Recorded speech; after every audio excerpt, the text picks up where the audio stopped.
cari studenti, docenti, amici della Pontificia Università Gregoriana e del Pontificio Istituto di Studi Arabi ed Islamistica. Sono padre Laurent Basanese, direttore del Centro Studi Interreligiosi della Gregoriana, e con padre Étienne Veteux, direttore del Centro Cardinal Bea per gli studi giudaici, e il padre Diego Sario Cucarella, preside del PISAI. Sono lieto di accogliervi in Gregoriana, dove trascorreremo insieme una giornata di studio che abbiamo voluto intitolare "Educare a un'umanità più fraterna, il contributo delle religioni".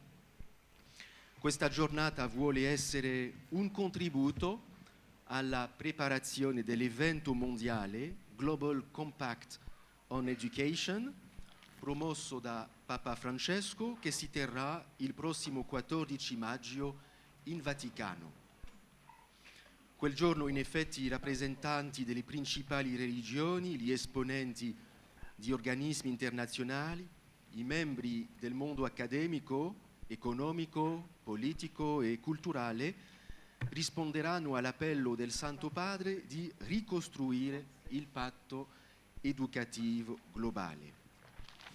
Per aiutarci a riflettere sul ruolo positivo delle religioni nell'educazione e nella formazione in un mondo sempre più globalizzato e complesso, dove la diversità si presenta come una vera sfida per vivere bene insieme, siamo lieti di accogliere i nostri esperti, rappresentanti di varie religioni, i quali si sono interrogati sulle risorse della propria religione per educare a una fratellanza universale.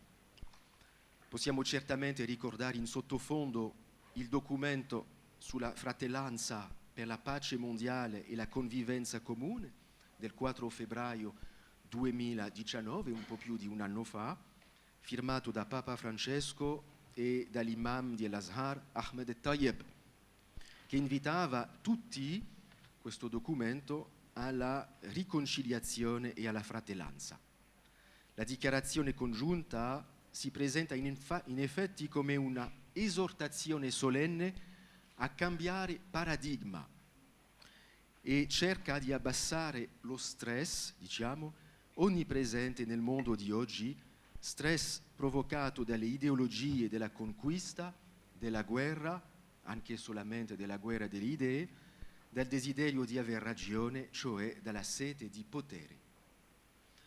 I nostri esperti provengono da vari orizzonti, vi saranno presentati più accuratamente fra poco, ma vogliamo dare il nostro sentito benvenuto a ciascuno di loro: la dottoressa Anna Benkowski del Centro Rossing per l'Educazione e il Dialogo in Israele e del Centro per le Relazioni Ebraico-Cristiane di Gerusalemme, la professoressa Clémentine Fink-Zouji dell'Università Cattolica di Louvain nel Belgio, il dottore Massimo Gargiuolo del Centro Cardinal Bea per gli studi giudaici della Gregoriana, la dottoressa Jayamurthy, saggista e studiosa dell'induismo in Italia, la dottoressa Naila Tabbara della Fondazione Adyen in Libano, il reverendo Halyale Vimalaratana Thero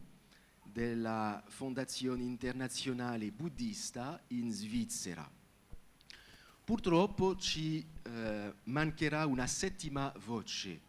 Il professore Yu-De Fu, esperto di confucianesimo dell'Università di Shandong in Cina, non ha potuto fare il viaggio a causa della situazione sanitaria difficile attuale in Cina. Come si svolgerà la nostra giornata? La mattina ascolteremo le relazioni dei nostri conferenzieri, quella sul giudaismo, le religioni tradizionali africane e il cristianesimo. Dopo una pausa ascolteremo le relazioni sull'induismo, l'Islam e il buddismo. Avremo tempo anche per le domande.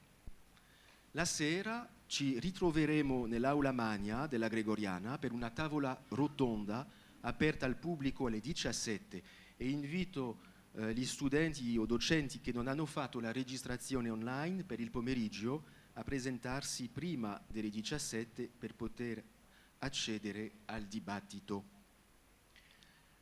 Lascio adesso la parola al padre Diego Sario Cuccarella, il preside del Pontificio Istituto di Studi Arabi ed Islamistica, che modererà la prima parte della mattinata. Grazie. Di nuovo benvenuti a tutti. Nella prima parte di questa mattinata ci saranno 3 relatori, dopo faremo una pausa per il caffè, per riposarsi un po' e riprenderemo con altre 3 relatori. Dunque, our first speaker this morning is Hannah Bentkowski. Hannah holds a Master of Arts in Comparative Religion from the Hebrew University of Jerusalem and has 20 years of practical experience in interfaith activities in Israel and abroad. She is the director of the Jerusalem Center for Jewish-Christian Relations, which is part of the Rosin Center for Education and Dialogue. The Jerusalem Center for Jewish-Christian Relations was established in 2004 to meet the particular challenges posed by the encounter between the Jewish majority population and the Christian Arab minority population in the Holy Land. As director, Hannah coordinates and teaches in the center's various educational programs, and she's involved in producing educational materials, consulting, and advocacy work. And finally, let me add that Hannah is also a professional tour educator in Jerusalem, leading study tours in the Christian Quarter. So please, welcome. So thank you very much I'm really honored to be here in this very distinguished group of experts. I will read my presentation, but I have to admit that I really hate that. I always like to talk to the audience, but I know it's not fair for the translator, so I will read my presentation and I will do it slowly. In a course we run in the Rosin Center for Education and Dialogue, where we train teachers to teach about the religions, I opened the academic year with an activity. Different items that are connected to 3 religions were placed on the table, and each student was asked to pick up one and explain his choice. 4 months later, when we concluded the course, one of the students admitted that if we were to redo the activity today, she would pick up something else. If in the first encounter with the items, slow down, okay. So just imagine if I don't read, how fast it goes. My students always complain. If in the first encounter with the items, she couldn't imagine herself picking up a cross, even thought she likes to visit churches and was curious to learn about Christianity, now, by the end of the course, having learned about the religion, the religious culture, met with the local Christians, learned from experts, and encountered content as well as people, she wouldn't find a symbol intimidating. Curiosity, interest, along with intimidation, inconvenience, are the perception of many of the students will express when they talk about Christianity in the beginning of our program. Years of Christian-Jewish animosity, small communities of Jews struggling to survive, discriminating laws against Jews, pogrom, expulsion, the Holocaust, were all part of the baggage that shaped the attitude of Jews, of the way Jews experience Christianity, especially in Europe. And they're all part of the emotional baggage that shaped this attitude, along with very little knowledge about the other religion. This complicated reality is in regard to Christianity is reflected in the history textbook and that are used in the schools in Israel. textbooks are not the only source through which pupils are exposed to Christianity. There are many other sources, such as digital media, internet, traveling, family, and teachers.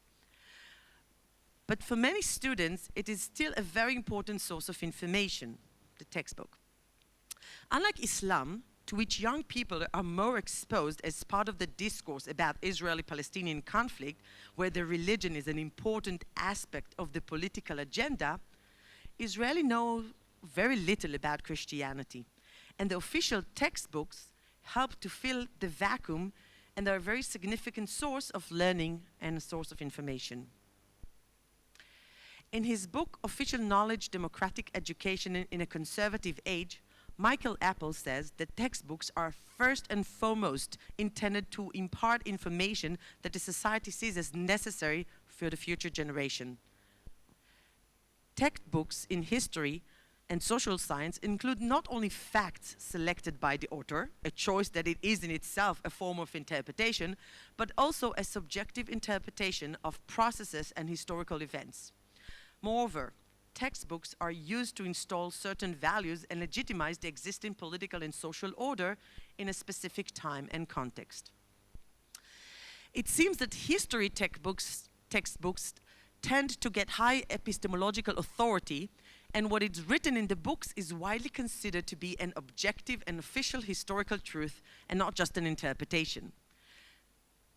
The use of primary and secondary sources designed to serve the agenda of the writer adds to the impression of the authenticity and the objectivity, and since the teachers and the students don't have enough background to question what they read in the textbooks, the implicit position in the textbooks are embedded in the learning of both students and teachers. The textbooks offer short text and try to avoid complexities, often resulting in generalization, stereotypical depictions of the others. So in which textbooks can we find discussion about Christianity? Israel has a broad and well-developed public education system. There are Hebrew-speaking schools where almost all the students are Jews. There are an Arab-speaking school attended by Muslim, Christians, and Druze. All state schools and most of the private schools follow the curriculum of the Ministry of Education in Israel, except for certain schools in East Jerusalem and ultra-Orthodox schools. Most of the syllabus is identical in different sectors, except for subjects as history, literature, religion, where differences can be found between Hebrew and Arab-speaking school or between religious and non-religious schools. Textbooks are written by private institution or by the Department for Development Educational Material within the Ministry of Education, and all the textbooks have to be approved by the Ministry of Education. Almost the only framework in which Israeli Jewish pupils are exposed to religions, which are not Judaism, and especially to Christianity, is during their history classes. Pupils who choose to study extended units in geography or the land of Israel or art get more exposure to Christianity. Within the history classes, Christianity and Islam will be taught in the 6th to 8th grade in the context of Second Temple period or Middle Ages.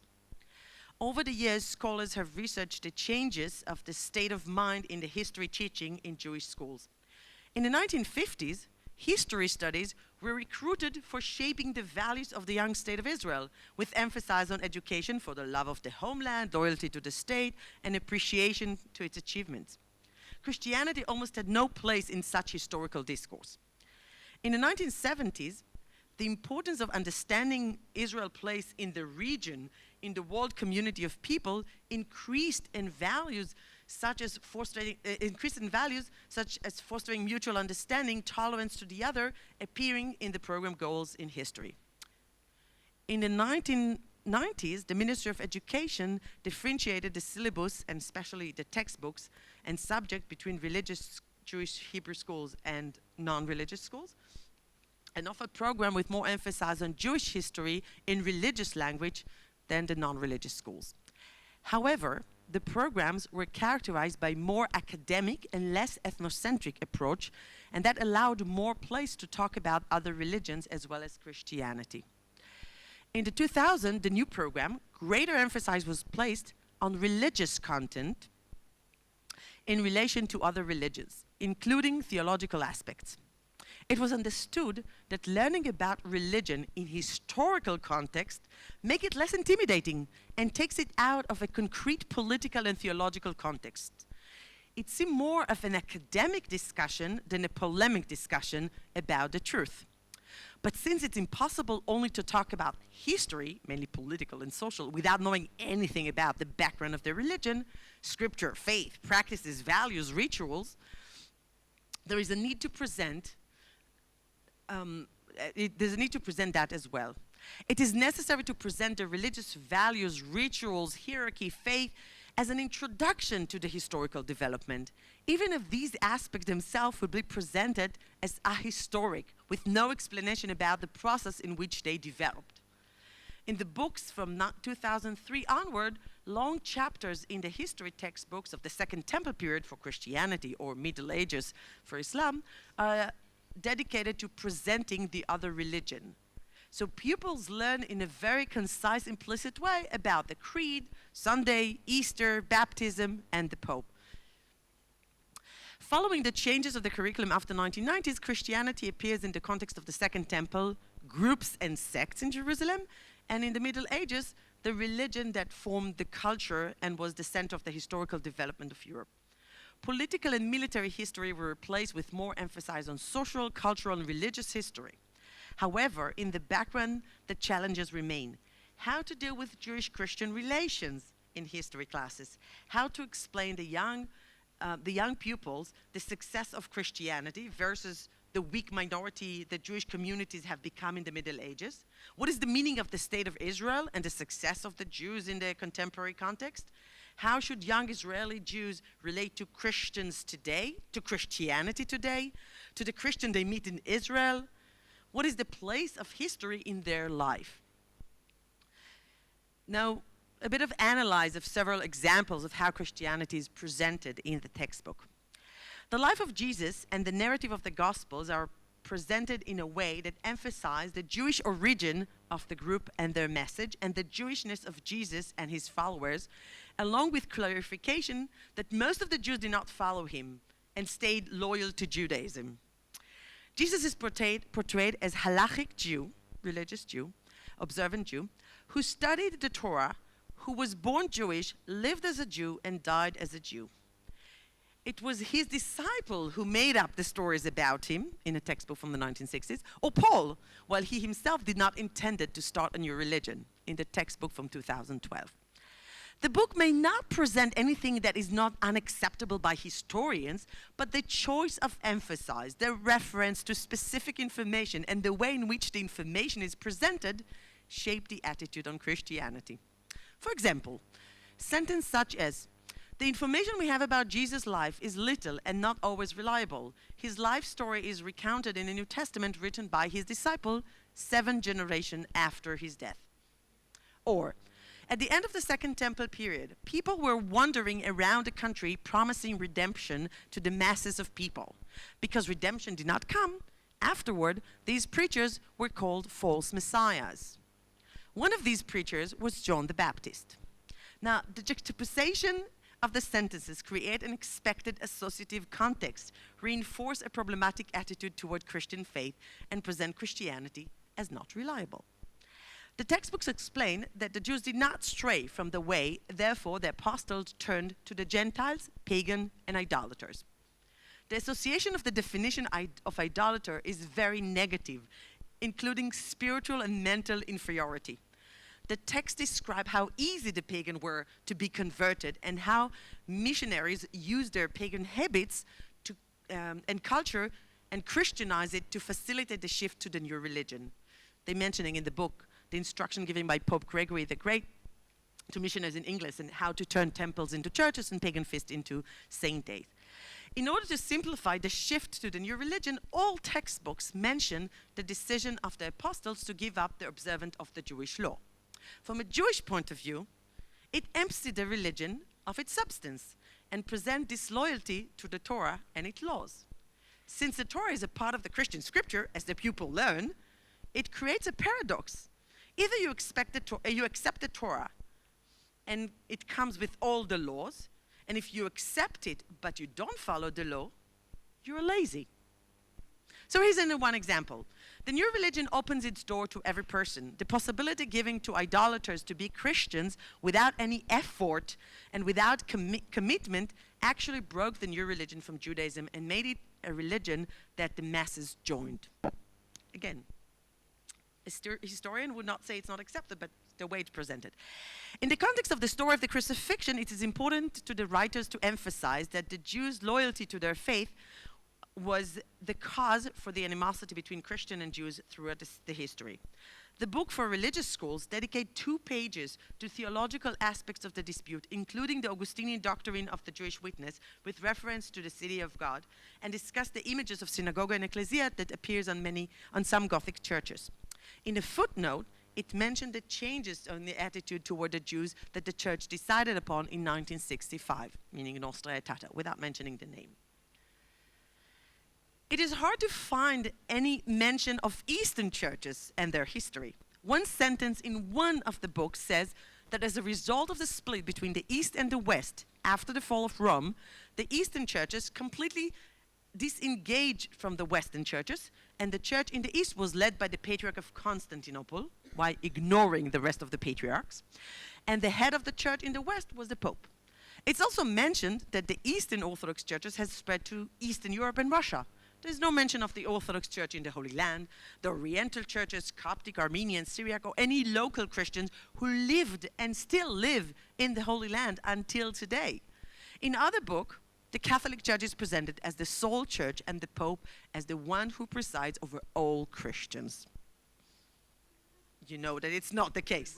Okay, I know, you're wrong, but I just want to make sure that, I mean, the people in the audience know that there are other churches in the world.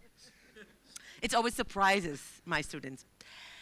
Something about Islam, although it's not my field. I teach Christianity, but I ask my student to check it for me, my Muslim student. Teaching about Islam is quite different in Israeli context, as pupils, as well as adults, all over the world, tend to connect the Arab identity with religion and with the current political situation in Muslim countries. Israelis will shape their attitude toward Muslims and Islam based on their attitude and political affiliation in regard to the Israeli-Palestinian conflict. In the collective historical and theological memory, the relations of Jews and Judaism to Islam is good, but scholars have already pointed out changes in this attitude toward the religion based on the tension between Israeli Jews and Palestinian Muslims. Pupils today present more negative opinion than in the past, not only toward the people with whom Israel is in conflict, but toward the religion they represent. The Arab culture is presented in the textbook in a bit of Orientalistic way. Men of the desert who practice sulha, reconciliation, known for their hospitality, respect the head of the clan, give special importance to the camel. But in general, sympathetic information is provided on Islam, its appearance, its attachment to the Holy Land, to Jerusalem, the history of Muslim and the Arabs and their contribution to the human civilization. The chapter about the rise of Islam is dedicated to Muhammad's life, the Quran, the Islamic culture, the 5 pillars of Muslim religion, and Hadith. The faith and the laws are presented in a general neutral attitude with clarification that Muhammad said he does not create a new religion and his role as a prophet continues and complete the biblical prophets. This approach is consistent with the Jewish view that sees resemblance in the belief of the 2 religions, belief in God, aversion to idolatry, and holistic, legalistic conception that seeks to regulate all strata of reality, from the most marginal details of the believer's daily life, state, and even world laws, in religious laws. Even the concept of jihad, presented in a holistic spiritual way, it's quite different from the way it's understood or misunderstood by many non-Muslims around the world. The assignment I gave my students toward the end of the semester is to go over the textbooks and to apply a critical reading of the sources and come back with conclusion on how to educate about other religion in Israeli school and what would the pupils benefit from learning about other people and other religions. Now, the second part of my presentation is connected to the question of how Jewish tradition offers a resource for educating to brotherhood and sisterhood, and I will connect it to the first part toward the end. Judaism offers a lot of halachic and moral references to the care for the weak and needy in society. Torah verses require protecting the widow, orphan, and the story of the Exodus of Egypt, reminding us of our commitment to the stranger. Judaism demands to see the human who is in need and not the religious or cultural baggage he carries. Judaism lists a list of commandments that are gmilut chasadim, acts of kindness, that a person is required to help the other with body, mind, and not just with his money. For example, visiting patients, supporting newlywed couples, funeral and burial arrangements, comfort the mourning, and more. There are very important values that must be practically implemented and make the commandment, love your neighbor as yourself, feasible. However, these ethics and deeds that make our society a better, more caring human society suited the Jewish community living as a minority community for a long time in many places around the world. But today, it's not enough. I believe we need a fresh concept based on traditional Jewish values and ethics with more universal message. I would like to suggest a concept that is becoming more and more popular in the Jewish world. It started in the 1950s with a reform movement in the United States, and today, finally, it makes its immigration and can be also heard among liberal Orthodox circles in Israel. Tikkun Olam. Many are drawn to the idea of repairing the world, Tikkun Olam. Some even say it is the essence of the Torah message and the purpose of our lives as Jews. Tikkun Olam is the idea that Jews bear responsibility not only for their own moral, spiritual, and material welfare, but also for the welfare of society at large.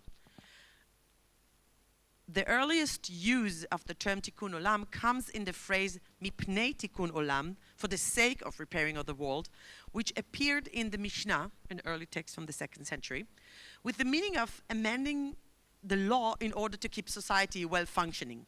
In the Mishnah context, it refers to the practical legal measures taken in the present to ameliorate social conditions. In the Middle Ages, probably around the 6th century, a prayer was included for Rosh Hashanah with the phrase, when the world shall be perfected under the reign of the Almighty.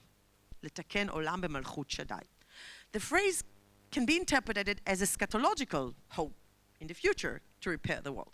But it can refer to some kind of social change or process that is for the betterment of society or humanity of the world, especially in the context of Rosh Hashanah, the feast of New Year, in which we mark the creation of the world and the creation of all humanity.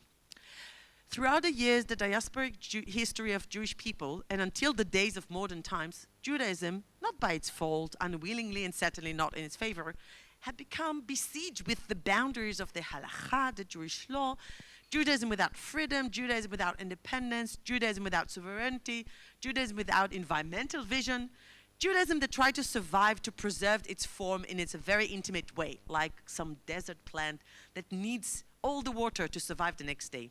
This is how Judaism looked like for many, many years. Now, Judaism can afford to lead within the safer reality to offer its contribution to repair the world, Tikkun Olam, in the spirit of the divine morality for the sake of better world. To fight for social justice, welfare, well-being, safe and secure life for Jews and for all people.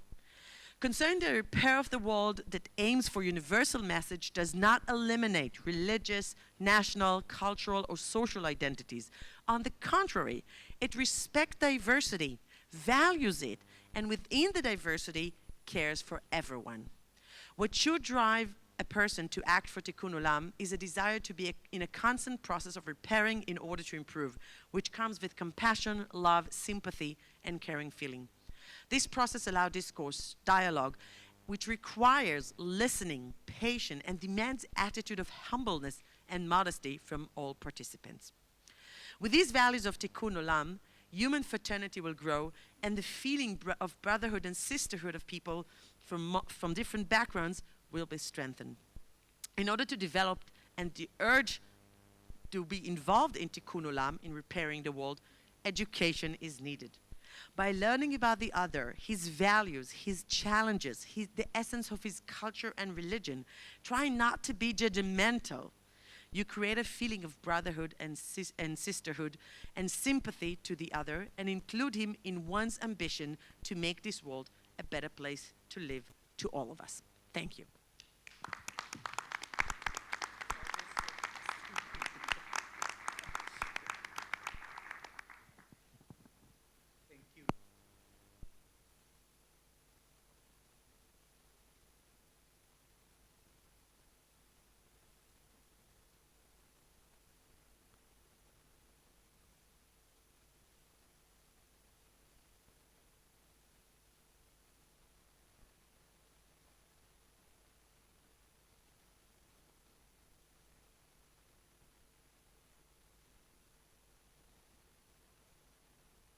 Section of how the religious order is presented in our education system, in our religious texts, and I appreciate very much the presentation you did. And at the same time, I pity also, or I feel compassion for persons who are responsible for writing textbooks in all religions, in all our contexts, because religions are really complex worlds, and how to introduce them in our religious books, history or religious education.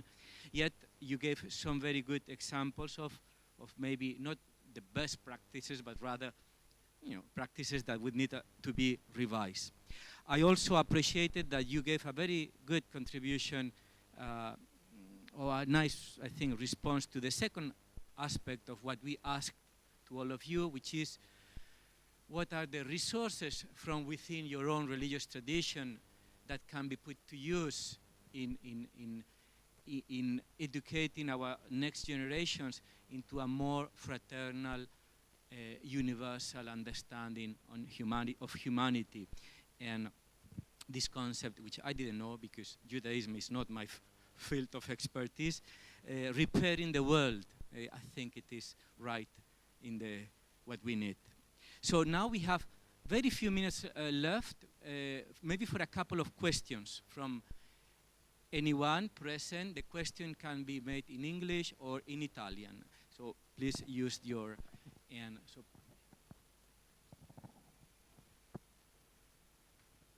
somebody would like to ask our speaker today, our first speaker. Okay, here we have.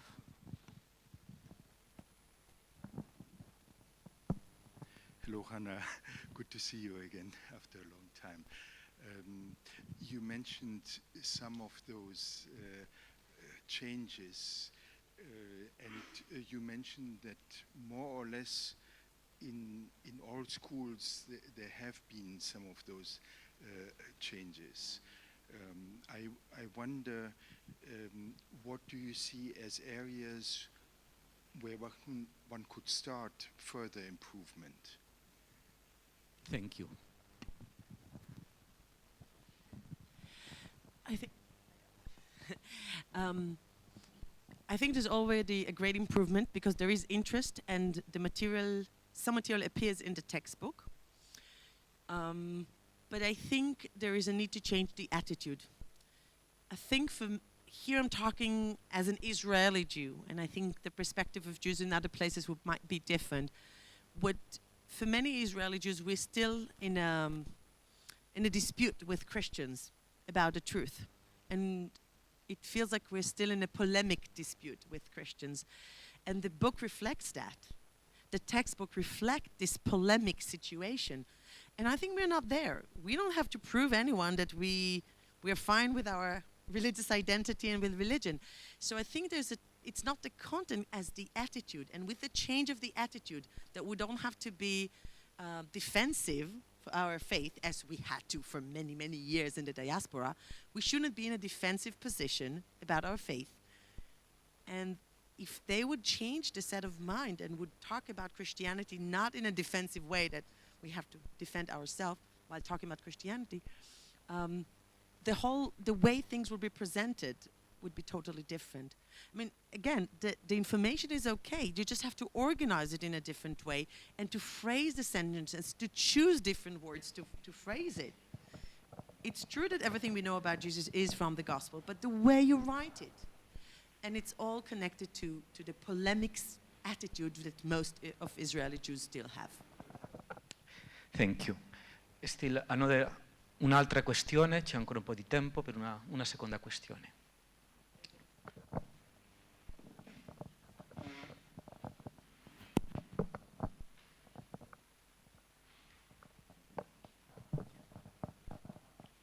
Thank you very much for your presentation.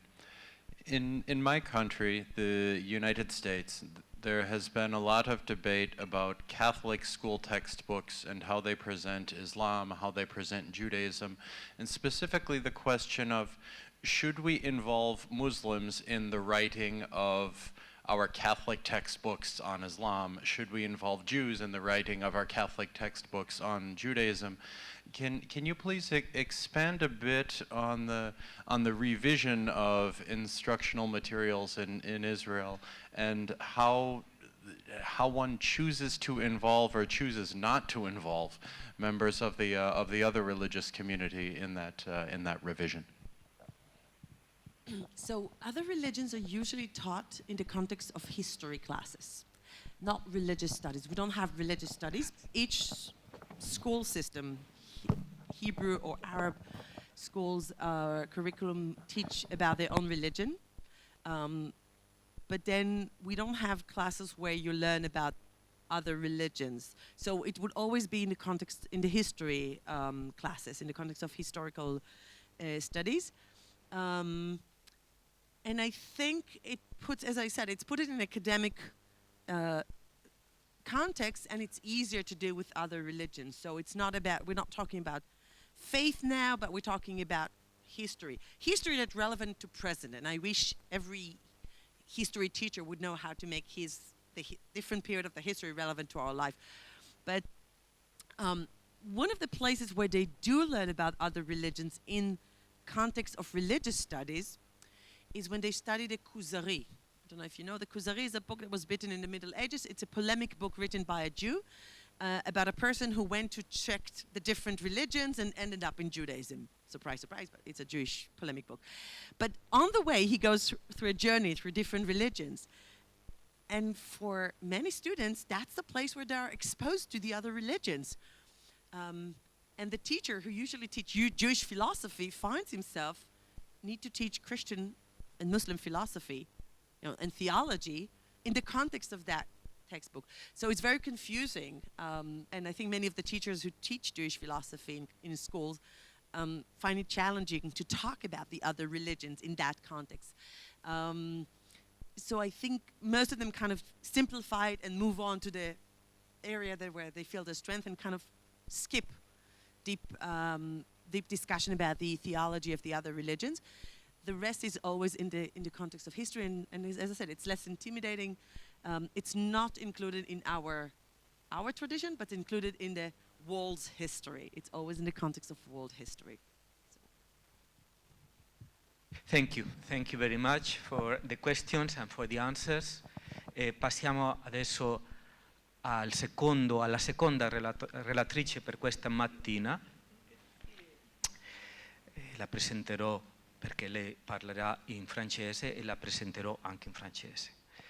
Donc, originaire de la République démocratique du Congo, Clémentine Faïk Zouji est professeure émérite de l'Université catholique de Louvain, en Belgique.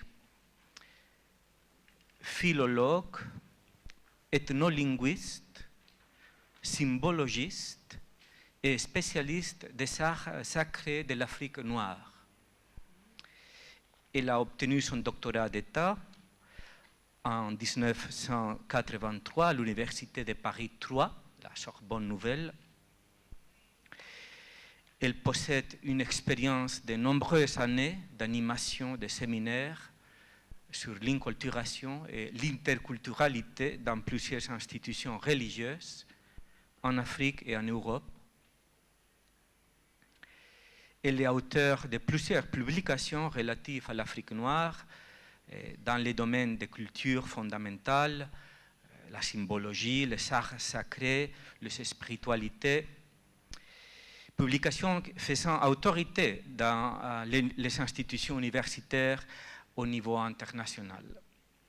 Et parmi ces œuvres majeures, nous pouvons citer Symbole graphique en Afrique noire, publié en 1992, La puissance du sacré, l'homme, la nature et l'art en Afrique noire, publié en 1993, et Sources et ressources, panorama de culture fondamentale de la République démocratique du Congo, publié en 2013. L'œuvre d'écrivaine de la professeure Faik Nzuji a été récompensée de plusieurs prix en Afrique et en Europe. Et avant de lui donner la parole, je tiens aussi à dire qu'elle est mère de 5 enfants, grand-mère de 7 enfants et arrière-grand-mère de 2 enfants. À vous la parole, madame.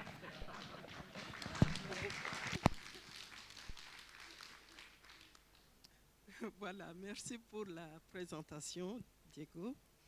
Et je lui ai dit d'ajouter ça pour que je sois complète. Oui, voilà. Je vous remercie beaucoup, chers collègues et chers étudiants et toutes personnes présentes. Je vous remercie beaucoup pour l'honneur que vous me faites de passer cette journée avec vous. Je suis heureuse de vous connaître et d'entendre mes collègues avec leurs contributions aussi enrichissantes. Voilà, mais comme on vient de le dire, j'ai le statut de grand-mère et d'arrière-grand-mère, donc je ne vais pas lire ma conférence, pour la simple raison que mes yeux ont vieilli et on vient de m'opérer et je ne vois pas, avec des lunettes, et je ne vois pas bien. Voilà, donc je vais vous parler justement comme dans les traditions africaines, on parle aux gens, mais on ne lit pas pour eux. Voilà, il y a plusieurs années, je crois que j'avais 24 ans, j'étais jeune assistante à l'université, chercheur, je faisais mon doctorat, et cervelée, je faisais beaucoup de terrain, j'allais interroger des vieux, interviewer des vieux, mais plus par analogie avec ce que je vivais à la maison, notre papa qui nous racontait des traditions, maman qui nous racontait des traditions, et moi ça m'amusait, je n'avais pas un autre intérêt que ça, et l'autre intérêt c'était pour faire mon doctorat. Donc j'allais écouter les gens, j'arrive dans un village où le but de cette recherche-là, c'était les généalogies familiales et les généalogies claniques. Donc j'arrive dans la cour d'un chef, parce qu'il faut toujours demander l'autorisation. De toute façon, je devais savoir où loger. Et donc, je commence à parler, mais comme j'étais à l'époque déraisonnable, je posais beaucoup trop de questions dans le sens africain. Il faut attendre que le vieux vous parle, mais pas poser des questions, c'est impertinent. Je posais des questions et puis je vois ce monsieur se lever. Il entre dans sa case, il revient avec une plaquette. Peut-être qu'on peut montrer la plaquette. Oui. Une plaquette. Et il me montre, il pose sa plaquette comme ça. Et moi, je voyais un côté et lui un côté. Il me demande, qu'est-ce qui est inscrit sur cette plaquette? Voilà, sur cette plaquette. Je lui décris les choses que je voyais sur la plaquette. Et puis il me demande, est-ce que tu vois ce que moi je vois? Évidemment, je ne voyais rien, puisque c'était de mon côté à moi. Et voilà ce vieux sage qui me dit, dans la vie, tout est comme ça. Tout est en un. Il n'y a une seule chose qui a 2 faces pour être complet. Donc, ce que toi, tu vois, moi, je ne vois pas. Ce que moi, je vois, toi, tu ne vois pas. Et pourtant, il s'agit d'une seule et même objet. Et depuis ce jour, ma vision des choses a changé. Je me suis dit, au fond, on se bat pour rien, pour la même vérité. Mais seulement, on ne peut pas voir en même temps les 2 faces, une même personne ne peut pas voir. Donc, c'était la première leçon de sagesse que j'ai assimilée, c'est-à-dire j'ai compris avec mes oreilles d'adulte. Ce n'était plus des choses dans ma tête comme une étudiante qui cherchait, mais ça faisait partie de ma vie. Alors, quand j'ai reçu la question du père Laurent, oui, excusez-moi, quelles ressources détiennent les religions traditionnelles africaines pour éduquer à la fraternité universelle? Mon premier mouvement a été tout simplement, j'étais fâchée. J'ai dit, mais pourquoi on me pose cette question-là, hein? Pendant combien de temps l'Africain va toujours donner des preuves qu'il a des ressources qui peuvent contribuer? Pendant combien de temps il va toujours dire, vous voyez, j'ai aussi des choses à donner? J'étais fâchée. J'ai dit, mais ça va, hein? Il y a un temps pour tout, il y a un temps pour recevoir de l'autre, mais pas dans une situation où, ah oui, c'est gentil ce que tu me dis là, mais non, merci. Ça comble le vide que moi j'avais. Parce que mes frères et sœurs, moi j'ai trouvé que dans nos situations, je peux même dire dans notre situation, parce qu'elle est unique, hein, nous sommes ici en situation unique où chacun va vivre à sa manière, sentir à sa manière ce que nous vivons, mais nous avons une seule et même vérité pour laquelle chacun possède des aspects différents. Pourquoi pour l'Afrique, on doit toujours confirmer, à dire voilà, nous avons ça et répéter. Moi, j'étais très fâchée et j'ai téléphoné au père que je ne connaissais pas encore. Je lui ai envoyé un mot, j'ai dit je voudrais parler avec vous au téléphone. Alors je lui ai dit pourquoi cette question. Et puis cette question s'inscrit dans le cadre où le thème c'est l'image de l'autre dans nos traditions. L'image de l'autre. Moi, africaine, je vais dire l'image de l'occidental. Qu'est-ce que je veux mettre? Comment les Africains qui vivent des traditions africaines conçoivent l'autre? Et puis l'autre, c'est qui? Parce que l'autre peut être un occidental, peut être un oriental. L'autre, c'est qui? Pour moi, la question était comme ça. C'est pour cela que j'ai introduit longuement ma conversation pour montrer que c'était des sujets difficiles à traiter, tout simplement. Donc, c'est pour cela que j'ai dit, je veux vous parler, je vous dirai, j'ai un texte, vous le lirez plus tard, mais je vous parle comme je sens les choses dans le contexte que nous sommes en train de vivre. Pour commencer, je voulais quand même faire comprendre que les religions traditionnelles d'Afrique, mais je crois que maintenant les théologiens appellent ça différemment. Oui, religion traditionnelle africaine et culture africaine. Dans les langues africaines, le mot religion n'existe pas. Les concepts même religion n'existent pas. Ce sont les traditions tout simplement. Et ces traditions se traduisent comme étant les manières de vivre de nos ancêtres. Et dans ces manières de vivre de nos ancêtres, il y a manière de prier, manière de se relier aux autres, manière de voir telle ou telle situation. Donc le mot religion, en tant que concept isolé comme ça n'existe pas.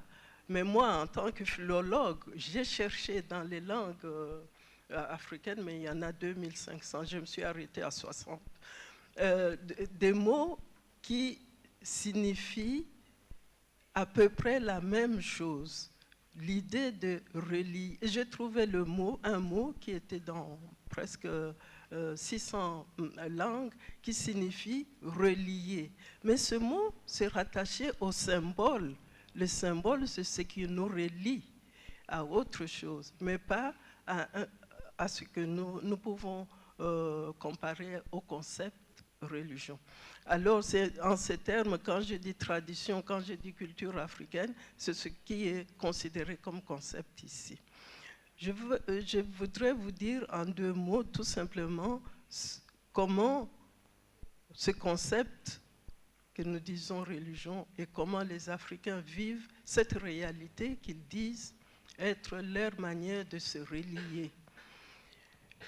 C'est très simple, les religions traditionnelles. Il y a plusieurs pratiques, mais seulement il y a une seule manière de se relier à l'être suprême.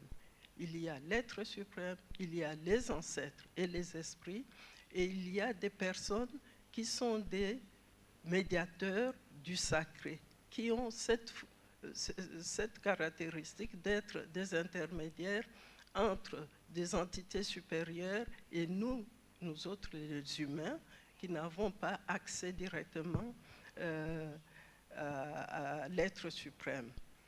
Et ce sont des religions qui ont une autre caractéristique que je vois rarement dans d'autres religions que je connais, c'est que l'idée de base de ces religions, c'est que tout est relié, tout est force. Toute chose créée est reliée. Parce que ce sont des religions monothéiques qui ne conçoivent qu'un seul créateur, quel que soit l'objet. Si c'est mauvais, c'est Dieu qui l'a créé. Si c'est bon, c'est Dieu qui l'a créé. Il n'y a qu'un seul créateur. Et dans cette logique d'un seul créateur, tout ce qui existe ne vient que de ce seul créateur. Et ce seul créateur, en créant, le fait même qu'il est le seul à avoir créé, il a mis dans toute chose créée par lui un peu de lui-même. Parce que ce qui est dans lui, dans l'homme, ne pouvait venir d'autre chose que du seul créateur.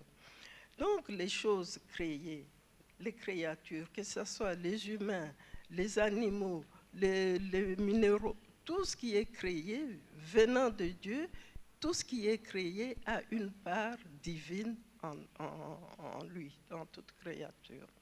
Et en même temps, le fait qu'on soit relié à notre Créateur, nous sommes également reliés à chacun de nous, à toute créature, parce que nous avons le même fil qui nous relie au Créateur.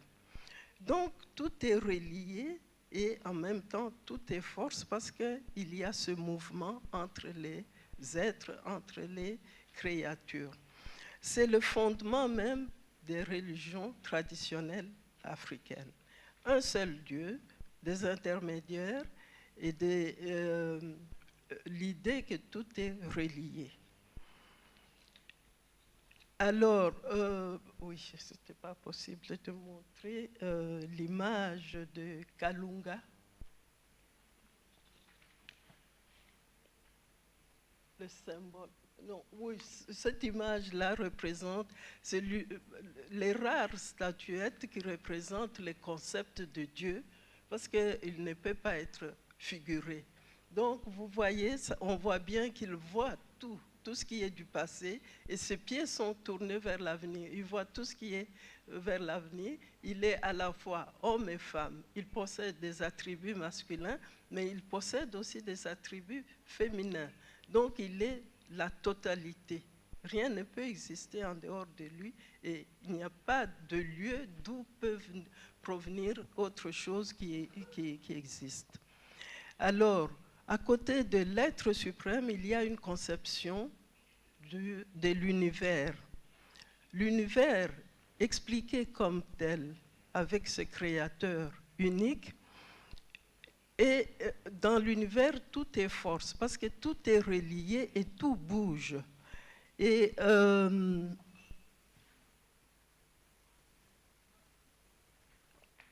lié de ce lien, et en même temps de l'interdépendance et de la complémentarité des créatures, renforce ce lien avec l'être suprême, l'être créateur, le lien qu'on a avec. Ce qui fait que tout est relié, mais tout est en même temps interdépendant et complémentaire.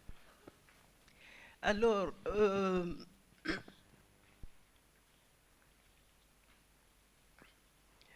cette idée-là étant comme ça, il y a beaucoup de pratiques qui sont mises en place pour garder cette force qui relie. Parce que la force n'est pas égale chez toutes les créatures et chaque créature essaie de renforcer sa propre force en prenant chez l'autre. C'est l'idée qu'on a en Afrique, par exemple, de la sorcellerie. C'est quelqu'un qui va chercher la force de l'autre pour renforcer la sienne. Si on suit la logique africaine, on peut comprendre le fonctionnement des croyances telles justement que sorcellerie, envoûtement ou guérison. Et comment on soigne aussi des gens à partir des croyances qui expliquent qu'on peut restaurer l'identité de la personne à partir de pratiques qui remettent toutes choses en place. Pour cette partie-là, je ne peux pas m'attarder, je peux répondre aux questions. Hein. Alors, pour revenir un peu aux ressources que possèdent les cultures africaines,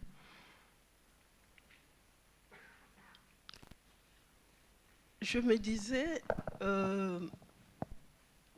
quand on regarde parce que j'étudie ces réalités-là depuis plus de 50 ans, je vois qu'on peut dire qu'il y a une ressource de laquelle découlent toutes les autres, c'est-à-dire le respect de la vie, avec grand V, la vie. Et ça suffit, ce n'est pas la peine d'énumérer toutes les autres ressources qui découlent de ça. Le respect de la vie, ça vient d'une logique simple. La vie est unique puisqu'elle vient d'un être, unique. Et tout ce qui existe, il n'y a rien qui soit en dehors de cet être, donc c'est la vie de toutes choses existantes. C'est pour cela qu'en Afrique, moi j'ai vécu dans cette éducation-là. Justement, je voulais ajouter que je n'ai pas vécu dans la pratique d'une religion particulière africaine, mais j'ai été élevée par mes parents africains ayant vécu dans cette tradition et ils nous ont élevés et je constate que je suis une adepte des religions traditionnelles africaines. Or, personne ne me l'avait dit, oh, une intellectuelle, famille d'intellectuels et tout ça. C'est faux, puisqu'il n'y avait rien d'autre dans mon éducation familiale que ça. Ce que j'appelle culture, qui est en même temps la religion. Donc, ce respect de la vie s'est traduit tout simplement. J'ai vu ma mère dire, on ne peut pas déplanter, couper un arbre pour rien, parce que cet arbre est l'habitat de nos ancêtres qui sont en train de nous protéger. Donc, n'allez pas couper l'arbre pour rien. Et j'ai vu des villages, avant de déménager pour aller habiter, parce que la terre ne donne plus, ou bien pour une autre raison, avant d'aller habiter, fonder un autre village, j'ai vu des gens faire des pratiques, d'abord pour demander pardon, dire merci à la terre qui a abrité des générations de leurs ascendants, et en même temps demander pardon de l'abandonner.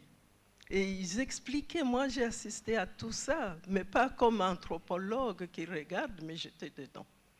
Donc, c'était pour dire, voilà, merci beaucoup, vous nous avez abrité, on a habité pendant des générations, maintenant on est parti pour vivre, construire ailleurs, parce que la terre ne donne plus rien.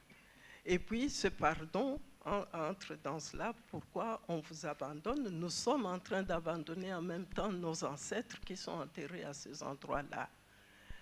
Ça, c'est le respect de la terre.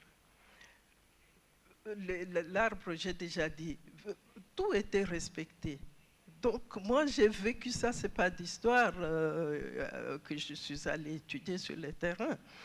C'était dans la vie naturelle, l'éducation familiale, où on nous éduquait à respecter les plantes, les arbres, la terre et tout ce qu'il y avait dessus. Et même des animaux. Un jour, je ramasse un petit oiseau et je viens vite à la maison, contente. Je dis, je vais l'élever, je vais le soigner. Ma mère dit, non, laisse-le partir. Qu'est-ce qu'il t'a fait? C'est la bête, au bon Dieu. Laisse-le dans sa nature. Ce n'est pas notre maison qui est la maison de l'oiseau pour vivre. Il faut respecter. Et ce respect, c'est partout dans toutes choses. C'est pour cela que quand j'ai dit j'étais fâchée, parce que j'ai dit je veux faire la liste des ressources, quoi, pour expliquer chaque chose, comment on respecte. Et alors, oui, c'est fini. Il y a le respect de la nature. Et ce sont ces deux choses-là que j'ai relevées comme étant les ressources principales dont nous pouvons nous inspirer pour trouver une éducation qui approche du projet de notre pape. Alors, seulement par rapport à cette rencontre, je me suis dit, il faut qu'une seule fois, on essaie quand même de voir concrètement, réellement, mais dans la vérité, la situation de l'Afrique. Je me suis dit, on me demande d'apporter des ressources positives pour participer à un projet éducatif. Mais ces ressources, c'est pour un projet mondial. Quand on dit mondial, on dit qui accueille ce qu'on lui apporte. Alors regardez maintenant de l'autre côté.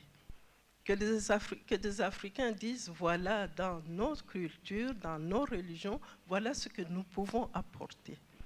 Qui va accueillir ça? Et de quelle manière on va accueillir? Parce que quand on perçoit quelque chose comme mondial, on va regarder dans tous les secteurs de la vie.